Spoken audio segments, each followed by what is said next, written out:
apa ya, kerjaan yang memalukan gitu loh. Aku ada sedihnya, aku ada marah, aku ada kecewa. Aku memilih tidak menampakkan itu di media sosial. What? Belum yakin dengan hijabnya. Oke, ini agak lebih deep sih mengenai hijab ya. Jilbabku dan pakaianku itu adalah hubunganku dengan Tuhanku gitu. Jadi it's not your business gitu. I know, aku tahu itu. Resti kayak siapa lo gitu kayak. Hai guys, welcome back to my YouTube channel. Ketemu lagi sama aku Resti. Dan di video kali ini mungkin bakalan lebih santai. Dan mungkin di video kali ini kalian bakalan denger aku cerita dan ngobrol banyak tentang aku. Karena kemarin aku lihat YouTube aku, subscriber aku di channel YouTube aku udah hampir 300.000 subscribers. Dan itu bener-bener angka yang gede banget.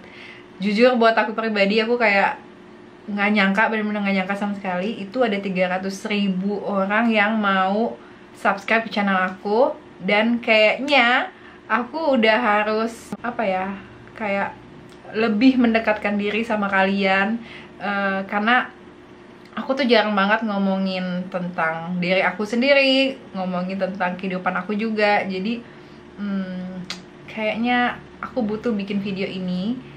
Dan kemarin aku bikin postingan gitu di Instagram aku. Aku bilang aku minta kalian untuk berasumsi tentang aku tuh kayak gimana. Jadi melalui video ini juga aku pengen tahu pandangan kalian tentang aku tuh kayak gimana.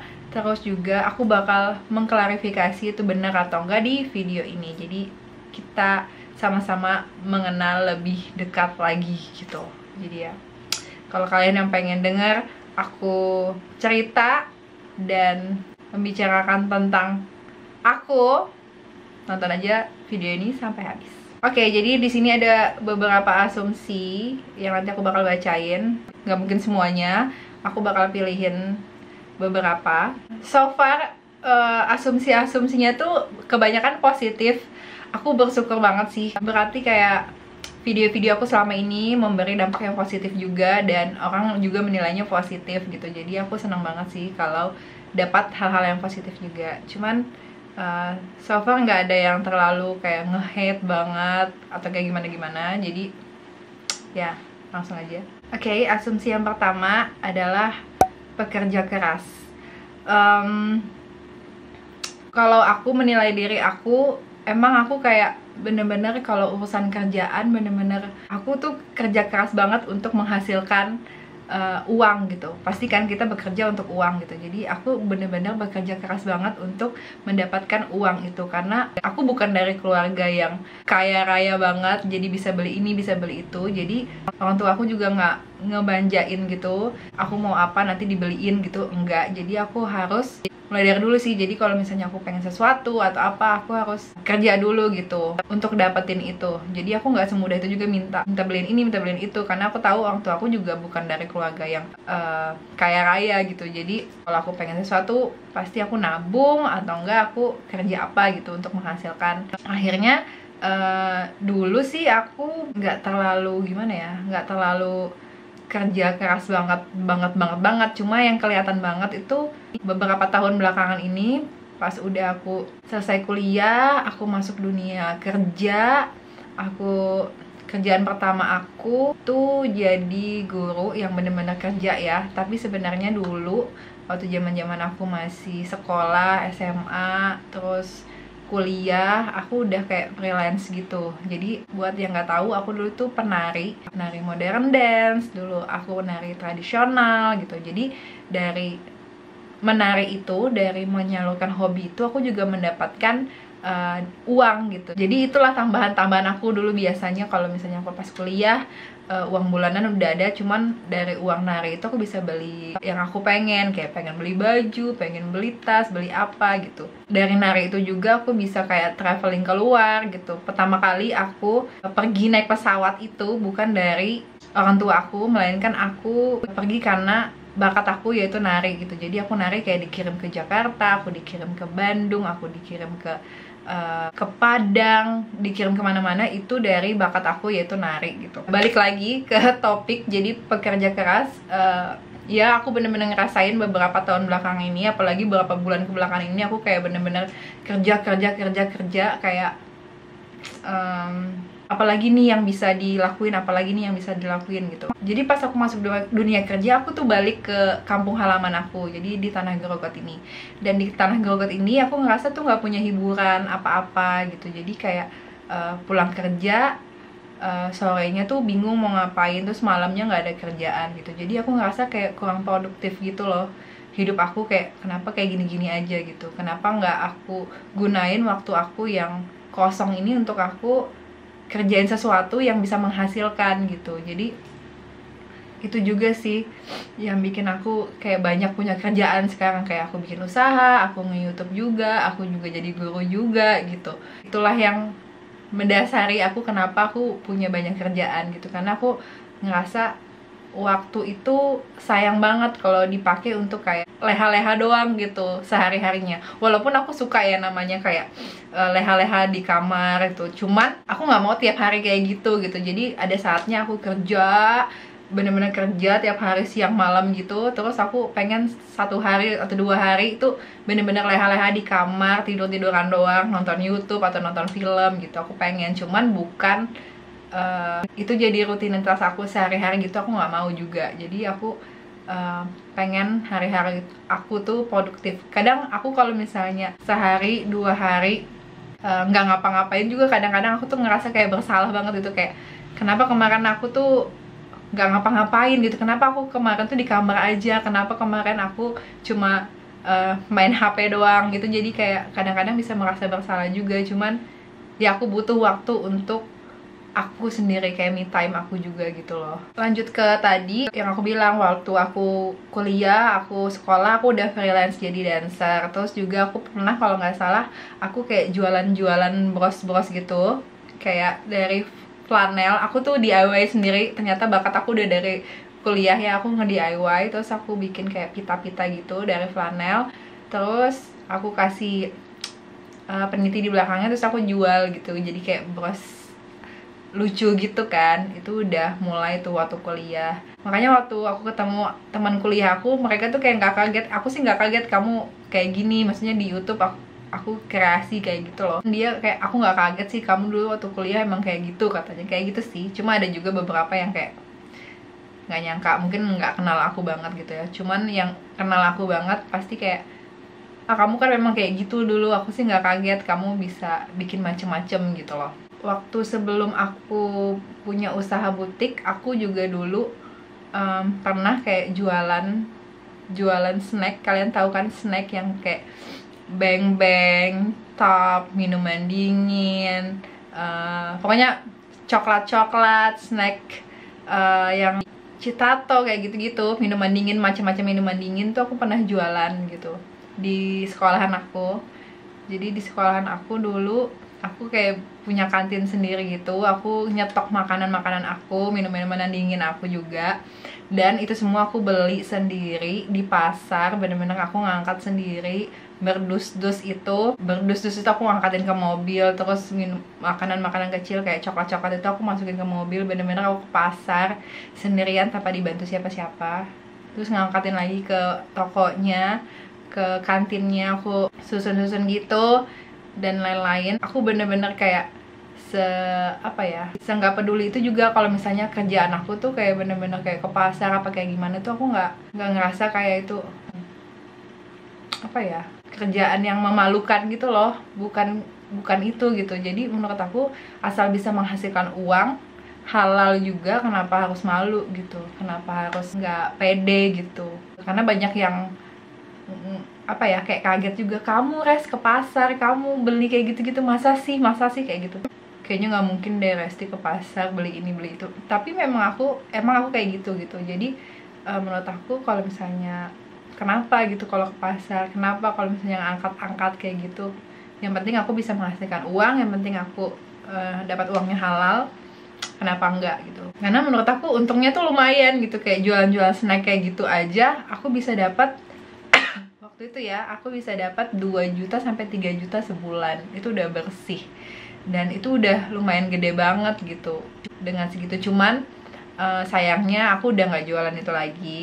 Bukan karena aku gimana-gimana, cuman karena memang terpaksa harus ditutup karena sekolahan nggak boleh jualan kayak yang berbahan plastik lagi. Jadi aku terpaksa harus menutup kantin itu, dan akhirnya aku beralih ke jualan pakaian gitu. Oh my god, ini videonya bakal lama banget, maaf ya, aku pengen cerita aja. Jadi dari jualan pakaian itu juga nggak bener-bener aku pikirin banget gitu, aku pengen jualan deh, pengen punya butik gitu, nggak juga gitu. Jadi sebelumnya itu justru nggak sengaja, sebenarnya yang mau buka toko baju itu sebenarnya kakak aku yang cowok. Jadi dia pengen buka baju cowok, tapi ternyata tuh nggak jalan gitu loh toko baju cowoknya. Udah ada barang-barangnya nih, cuma dia tuh nggak diurus gitu tokonya, jadi mandat di tengah jalan. Akhirnya karena aku ngerasa ini rugi banget nih, udah nyewa toko setahun baru dipakai 2 bulan tapi udah mandat, nggak ada yang nerusin gitu. Jadi aku ngerasa sayang banget, kenapa nggak aku gunain nih kesempatan ini untuk aku jualan di situ gitu. Akhirnya karena dorongan mamaku juga sih sebenarnya, yang berpengaruh besar itu juga mamaku yang support banget, aku berinisiatif untuk jualan. Dan akhirnya dari niat untuk nggak mau rugi itu akhirnya bisa sampai 4 tahun ini aku ngejalaninnya. Jadi lumayan lama, 4 tahun aku udah ngejalanin toko baju aku ini. Walaupun nggak selalu naik, pasti ada naik turunnya, pasti ada ruginya, ada untungnya. Jadi tetap harus dijalanin gitu. Jadi jangan kayak kita drop walaupun kita ada di bawah rugi, tapi kita harus tetap jalanin aja, jangan sampai down gitu loh. Itu sih kuncinya kalau usaha, kita jangan cepet gampang down, langsung berhenti tengah jalan tuh. Itulah cobaannya untuk bikin usaha menurut aku ya, namanya juga berusaha. Jadi mau kita down, mau kita lagi untung, mau kita lagi di atas gitu, intinya kita harus tetap berusaha. Itulah pengusaha.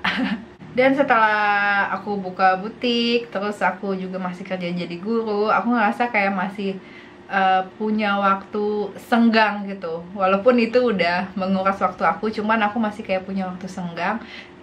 Dan kenapa aku nggak bikin YouTube video aja? Waktu itu aku ngeliat lagi rame banget namanya bikin YouTube, terus aku kayak berinisiatif, kenapa aku nggak bikin aja gitu. Sambil aku kayak apa ya, menyalurkan hobi juga. Aku suka namanya nge-DIY macem-macem. Jadi awalnya bukan untuk dapat duit gitu sebenarnya bikin YouTube.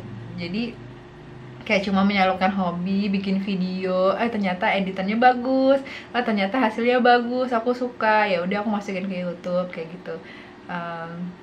Dan nggak nyangka terus ternyata banyak yang suka gitu. Kelihatan banget karena dalam sebulan itu subscriber aku tuh naiknya cepet banget gitu. Dari video aku yang pertama ya, terus aku lanjut ke video yang kedua, ternyata makin banyak yang suka. Dan itu kayak bener-bener kayak apa ya, kayak nggak nyangka aja gitu banyak yang suka video aku. Dan ternyata baru tahu juga kalau oh YouTube bisa ngasilin uang nih ternyata. Itu tambah semangat lagi dong, tambah semangat. Oh dapat uang nih, dapat penghasilan nih. Awalnya dapat batas minimum pembayarannya itu kan 1.200.000. Waktu itu pertama kali aku dapat 1.200.000. Itu senengnya luar biasa banget, seneng banget dapat 1.200.000 itu. Wah, ternyata YouTube bisa menghasilkan nih, bisa nambahin gaji aku nih gitu, nambahin penghasilan aku.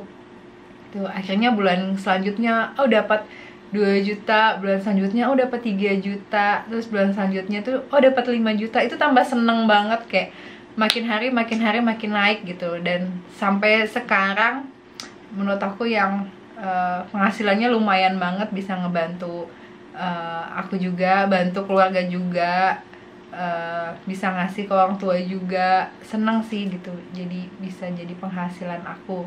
Jadi intinya kalau aku sih jangan mau rugi gitu, jangan mau rugi waktu pertama, karena hidup cuma sekali. Jadi gunakan waktu sebaik-baiknya, menghasilkan uang sebanyak-banyaknya.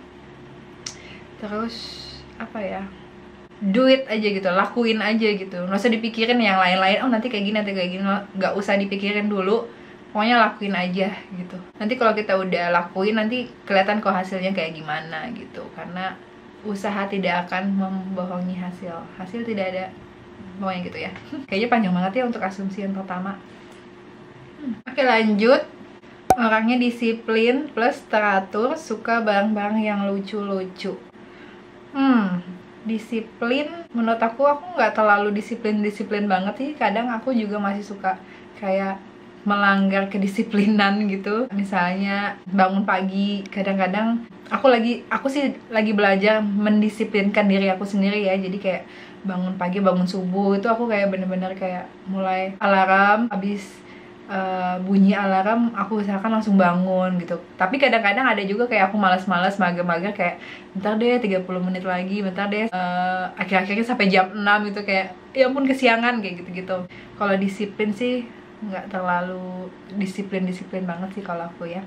Terus teratur, kayaknya lumayan, hidup aku tuh kayak harus diatur, bukan teratur, jadi kayak harus diatur. Jadi kayak hari ini aku mau apa, aku catat, oh ini kalau udah aku checklist kayak gitu. Jadi kalau misalnya nggak dicatat, kadang-kadang aku tuh suka lupa gitu. Terus suka barang-barang lucu, itu benar sekali. Jadi aku suka lemah gitu kalau misalnya lihat barang-barang lucu atau tempat lucu atau toko yang lucu, itu I like it. Selanjutnya, kakak cantik banget terus pintar. Thank you so much udah dipuji, terima kasih.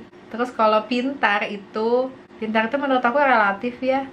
Dulu zaman aku sekolah, aku adalah orang yang bener-bener kumpulan yang bodoh-bodoh gitu loh. Kayak ini cewek-cewek apa sih bisanya cuma ngomong banyak doang, kalau udah pelajaran tuh kayak lemah banget gitu loh. Mungkin aku lemah tuh di akademik, aku tuh lemah banget, aku akuin di akademik aku lemah banget.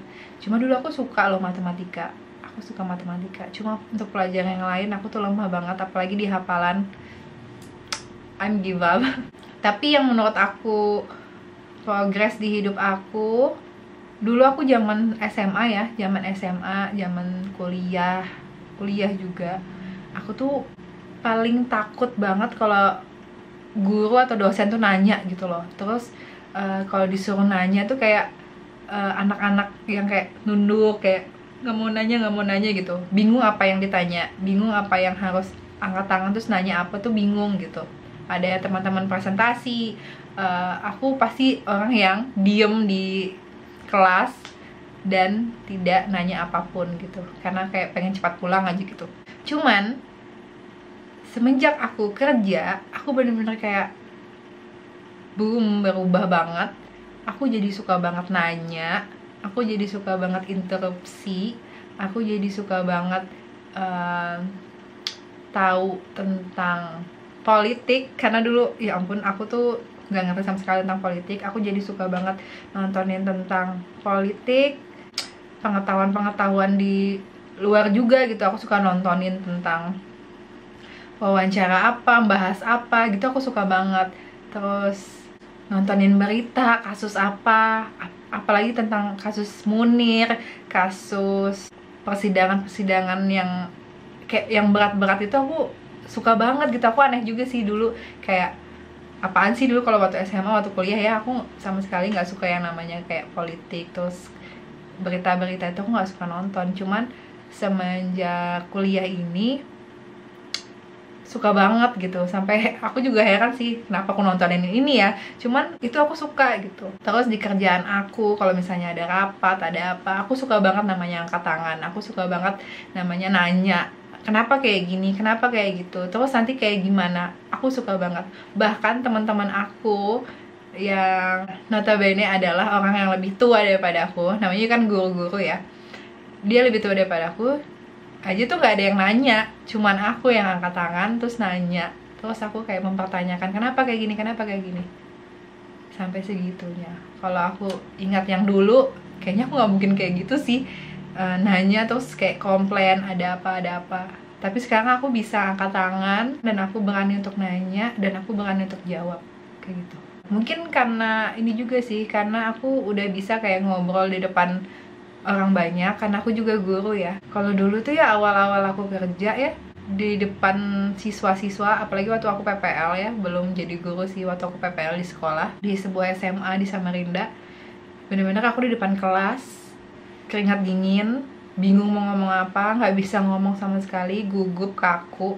Bener-bener kasihan banget aku dulu. Cuman sekarang udah biasa aja, kayak tampil di depan ratusan siswa itu udah biasa menurut aku. Kayak ya aku bisa ngomong, aku memberikan materi-materi yang aku punya gitu. Jadi itu lumayan membantu sih, menjadi guru bisa ngomong di depan orang banyak itu sangat membantu. Dan mungkin akhirnya aku bisa bikin YouTube ini juga, bisa ngomong di depan kamera kayak gini juga, mungkin faktornya adalah aku terbiasa ngomong di depan orang banyak gitu loh. Jadi ya good lah. Asumsi yang selanjutnya, humble. Thank you kalau dianggap kayak gitu. Cuman aku sih ngerasa ya biasa-biasa aja. Jadi ya itu orang ya yang menilai, jadi aku ya terima kasih untuk penilaiannya. Terus yang paling banyak adalah kreatif. Mungkin karena memang konten aku tentang berhubungan dengan kreativitas, ide-ide membuat something yang lucu-lucu juga kayak gitu-gitu. Mungkin ya banyak memang sih asumsi tentang aku, tentang kreativitasan aku. Alhamdulillah kalau misalnya dianggap kayak gitu. Terus juga asumsi yang lanjut, wanita yang amat super inspirasi buat selalu bersyukur dan bahagia. Oke, jadi bahagia menurut aku ya relatif ya. Kadang-kadang ya aku nggak selalu ya, aku tuh nggak selalu ya namanya bahagia terus gitu. Pasti namanya juga aku manusia biasa, aku ada sedihnya, aku ada marah, aku ada kecewa, aku ada sebelnya juga sama orang gitu. Tapi aku memilih tidak menampakkan itu di media sosial gitu. Karena menurut aku media sosial itu untuk kita berbagi hal-hal yang positif untuk orang banyak. Dan aku ngerasa aku punya followers yang lumayan, walaupun gak banyak-banyak amat. Cuman kalau di Instagram aku punya 26.000 followers. Menurut aku tuh lumayan banyak, 26.000 orang gitu ya. Kenapa aku harus men-share sesuatu yang negatif gitu? Menurut aku punya kesempatan untuk nge-share sesuatu yang positif, kenapa enggak gitu. Jadi, dan itu mungkin juga sebabnya aku tuh selalu kelihatan kayak happy terus, bahagia terus, jalan-jalan terus. Itu selalu aku dapat pendapat itu dari teman-teman aku, terutama kayak enak banget sih Ras, kayaknya hidupnya happy terus, nggak pernah sedih, jalan-jalan terus, nikmati hidup banget kayak gitu-gitu. Itu udah sering banget sih aku dapat kayak gitu. Tapi perlu diingat lagi kalau aku juga manusia biasa, aku punya rasa sedih, rasa kecewa, marah. Tapi aku memutuskan untuk tidak mengekspos itu di media sosial gitu. Itu sih. Karena punya followers yang lumayan banyak itu membuat aku punya rasa tanggung jawab yang lebih gitu loh daripada yang sebelumnya. Kalau dulu mungkin aku kayak followers aku cuma 100 sampai 200, itu kayak ya udah isinya teman-teman semua gitu. Rasa tanggung jawab itu nggak sebesar pas aku udah di posisi ini gitu. Aku punya subscriber sampai 300.000, aku punya followers sampai 26.000 gitu. Jadi itu jadi kayak bukan beban sih, jadi kayak tanggung jawab aku. Dan aku memilih, jadi ada dua pilihan nih, aku mau men-share sesuatu yang positif apa yang negatif gitu. Jadi kenapa aku harus milih yang negatif padahal aku bisa memilih yang positif gitu. Jadi ya udah, aku pilih sesuatu yang positif. Jadi kalau aku lagi happy aku share itu, kalau aku lagi sedih biarlah aku simpan sendiri. Dan ya udah, kalau aku lagi sedih, lagi down, lagi kecewa, biar itu aku share sama orang terdekat dan sama Tuhanku gitu. Jadi lebih lega sih kalau kita kayak cerita sesuatu yang buat kita sedih, buat kita kecewa, itu mending pas kita lagi berdoa gitu loh. Kalau di media sosial masalahnya juga nggak akan selesai juga gitu. Jadi buat apa gitu, malah kayak nambah masalah baru. Jadi kayak malah ditanyain, kak kenapa, akhirnya aku harus jelasin lagi gitu. Jadi kayak bikin masalah aja sih. Jadi mending di keep sendiri aja. Lanjut, kreatif. Ucul kayak anak ABG banget, nggak nyangka kalau ternyata guru BK muridnya bangga punya YouTuber. Kayak anak ABG banget, wow. Padahal umurnya udah tua banget. Nggak nyangka ternyata guru BK. Ini juga banyak banget sih yang di kehidupan aku nyata tuh, kayak kalau aku bilang, kalau yang nggak tahu aku ya, kayak mungkin taunya aku cuma YouTuber atau apa gitu, nggak tahu pekerjaan asli aku. Jadi kalau misalnya aku ngobrol sama teman aku dari yang luar kota, pasti kayak kerjaan kamu apa kayak gitu, aku jadi guru. Pasti mereka tuh pada kaget, kayak what, kamu guru, kayak nggak percaya gitu. Apalagi sebelum aku pakai hijab ya, kalau aku ketemu sama teman aku yang dari luar kota pakai gimana, kayak baru kenalan gitu, kerjaan kamu apa, mereka pada nggak percaya gitu aku guru apa, guru BK. Tambah kayak aneh gitu ngelihatnya. Cuman ya itu pekerjaan aku. Terus asumsi yang selanjutnya, belum yakin dengan hijabnya. Oke, ini agak lebih deep sih mengenai hijab ya. Masalah keyakinan dengan hijab. Menurut aku berhijab belum nyampe 1 tahun ya. Selama bertahun-tahun, mulai dari aku lahir sampai 1 tahun yang lalu, aku tidak berhijab. Akhirnya aku memutuskan untuk berhijab belum sampai 1 tahun. Pasti sesuatu keyakinan itu naik turun. Keimanan orang tuh kan naik turun ya. Kadang kita imannya lagi di atas banget, terus tiba-tiba down lagi, terus naik lagi, terus down lagi gitu. Aku bingung sih, kadang orang yang tiba-tiba kayak memutuskan untuk berjilbab misalnya, langsung kayak wah dia udah hijrah, dia nggak akan melakukan ini, dia nggak akan lepas lagi, dia nggak akan ini, nggak akan itu gitu. Kayak bener-bener mendewakan, langsung kayak dia suci tanpa dosa, lahir kembali gitu. Padahal perlu diingat, kita ini orang yang sama seseorang yang tidak berhijab kemarin gitu. Aku tetap Resti yang dulu gitu.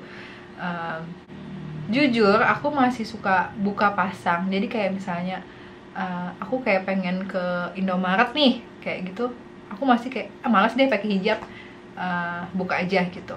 Atau aku pengen jalan nih, cuma di mobil aja, gak usah deh pakai hijab, kan toh di mobil aja nggak kelihatan siapa-siapa juga gitu. Terus aku pengen olahraga nih, pengen nge-gym, nggak usah pakai deh, panas banget gitu. Kalau pakai kan namanya keringatan, buka aja gitu. Aku masih kayak gitu. Atau ada teman aku atau siapa tamu gitu laki-laki, aku masih kelihatan aja gitu, masih nggak pakai juga gitu. Jadi aku masih bener-bener masih belajar banget gitu hitungannya. Aku tuh masih belajar banget gitu. Menurut aku ya, dosa tiap manusia tuh beda-beda ya. Jadi ada yang berhijab tapi dosanya suka ngomongin orang, ada yang berhijab tapi sukanya jahatin orang, ada yang berhijab tapi nggak sholat, ada yang berhijab tapi pokoknya apapun itu yang ada dosanya gitu. Pasti setiap orang kan nggak luput dari dosa gitu kan, pasti ada dosanya. Nah mungkin kalau aku adalah orang yang imannya tuh masih naik turun, jadi dosaku masih kelihatan nih rambutnya di saat-saat tertentu, atau masih buka pasang nih jilbabnya di saat-saat tertentu gitu. Dan menurut aku jilbabku dan pakaianku itu adalah hubunganku dengan Tuhanku gitu. Jadi it's not your business gitu. Walaupun memang sesama muslim memang harus saling mengingatkan. I know, aku tahu itu. Cuman kalian risih nggak sih kalau misalnya ini ada orang nih nggak kenal sama kita, dia kayak nasehatin kita gitu, kayak kamu kan harusnya kayak gini-gini. Nyaman nggak kayak gitu? Nggak nyaman kan?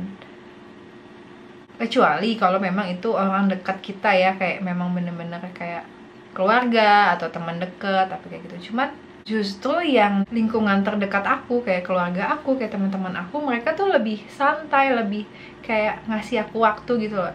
Oh Resti, yang penting udah dia niat untuk ada niat baiknya untuk menutup auratnya, walaupun ada di saat-saat tertentu yang dia lepas itu kayak ya udahlah kasih Resti waktu untuk belajar gitu. Kayak orang-orang di sekitar aku lebih santai, lebih chill gitu. Justru malah orang-orang yang sebenarnya aku nggak kenal dia siapa, tiba-tiba kayak langsung ngejudge, ah Resti kayak gini, ih kenapa dibuka jilbabnya, ih kenapa tuh masih kelihatan tangannya, itu kenapa lehernya masih kelihatan, itu kenapa dan lain-lain. Itu kayak apaan sih gitu, kayak lebih kayak personal banget gitu nggak sih, kayak urusan jilbabku, urusan ibadahku, sholatku itu urusan aku dengan Tuhanku gitu. Jadi gak harus aku kayak perlihatkan juga sama kalian kayak gimana aku sholat atau gimana aku berdoa apa kayak gimana itu bukan menjadi urusan kalian juga gitu. Menurut aku sih kayak gitu. Jadi kita udah sama-sama dewasa, aku udah umur segini pasti udah tahu yang mana yang benar mana yang salah. Cuma gimana aku mau milih, dan aku masih belajar juga gitu. Aku sendiri pun bukan orang yang tipe kayak suka menasihati atau ngejudge orang gitu loh. Jadi kayak teman dekat aku sendiri atau keluarga aku sendiri, aku tuh nggak pernah loh kayak kamu tuh nggak boleh kayak gini, kamu tuh nggak seharusnya kayak gini, itu salah, itu kayak gitu nggak pernah. Aku tahu dia udah bisa berpikir, aku tahu dia udah dewasa gitu. Aku nggak harus untuk ngasih tahu lagi gitu loh. Biarkan, kasih dia waktu untuk berpikir kalau itu salah dan kalau itu benar gitu. Jadi biarlah suatu keimanan seseorang itu, biarlah urusan dia dengan Tuhannya, biarlah urusan aku dengan Tuhanku juga. Jadi ya gitu sih, agak deep ya omongannya kali ini, cuman ya begitulah. Dan ini jilbab saya udah bengkok-bengkok dari tadi kayaknya. Terus ini asumsi yang terakhir, mungkin ini ada yang bilang sedikit sombong mungkin. Kalau sombong ya, sombong dalam hal apa juga sih? Menurut aku apa yang aku harus sombongkan? Malah kadang-kadang aku tuh minder banget. Kayak di suatu perkumpulan atau suatu kelompok gitu, ada aku di situ, aku malah kadang merasa minder gitu. Kayak untuk menyapa itu kadang-kadang malu gitu. Mungkin itu yang jadinya orang nganggap aku tuh sombong gitu, kayak sendirian gitu, nggak berinteraksi sama orang. Resti sombong nih. Cuman sebenarnya aku tuh kayak malu gitu loh untuk menyapa duluan gitu. Mungkin kalau kalian menyapa aku kayak Resti, kayak aku tuh langsung kayak ya kayak gitu-gitu. Aku tuh orangnya kayak gitu. Jadi kalau misalnya aku nggak ditegur, aku nggak kenal ya, atau aku kayak lupa sama orangnya gitu, kalau aku nggak ditegur aku bakalan kayak diem gitu, main HP kayak gitu-gitu doang. Kayak cuman kalau udah ditegur atau kayak gimana langsung kayak ya hey apa kabar kayak gitu-gitu. Jadi please banget kalau kalian kenal aku, tegur aja, kalian sapa aja, aku pasti langsung kayak welcome banget gitu loh. Aku bukan kayak Resti langsung kayak siapa lo gitu, kayak no, big no. Jadi aku kalau kalian ketemu aku please disapa ya. Oke deh, mungkin itu aja asumsi-asumsi yang aku bacain kali ini. Karena ini udah kepanjangan banget aku ngobrol, bener-bener panjang banget, sepanjang itu. Terima kasih kalian sudah menonton video ini sampai akhir. Semoga video ini bermanfaat. Nih aku video jarang-jarang nih, pagi-pagi ini jarang banget karena ini hari libur. Jadi aku sempetin untuk bikin video karena tadi malam udah ngantuk banget, jadi aku tidur. Terus pagi ini libur, jadi aku bikin video deh gitu. Jadi ya, terima kasih untuk asumsi-asumsinya, kebanyakan semuanya positif. Jadi terima kasih banyak untuk asumsi-asumsi positif kalian. Dan ya, oke deh, makasih buat kalian yang udah nonton video ini sampai habis. Jangan lupa untuk like, comment, subscribe, dan share video ini ke teman-teman kalian. Dan jangan lupa juga untuk follow sosial media aku, yaitu Instagram aku @triesti_julvia. Makasih buat kalian yang udah nonton. See you on my next video. Bye!